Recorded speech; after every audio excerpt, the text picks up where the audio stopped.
ফিলিস্তিন রাষ্ট্রকে আনুষ্ঠানিকভাবে স্বীকৃতি দিয়েছে ফ্রান্স।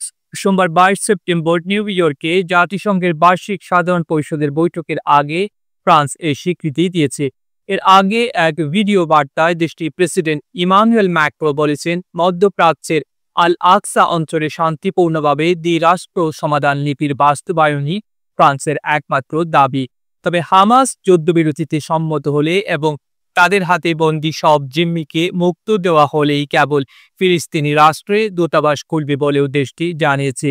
নিউ ইয়র্কে ফরাসি প্রেসিডেন্ট এমানুয়েল ম্যাক্রো বলেন, শান্তির সময় এসেছে এবং গাজায় চলমান যুদ্ধকে কোনোভাবেই সমর্থন করা যায় না। এর আগে রোববার 22 সেপ্টেম্বর যুক্তরাজ্য, কানাডা, অস্ট্রেলিয়া ও পর্তুগাল ফিলিস্তিন রাষ্ট্রকে স্বীকৃতি দেয়।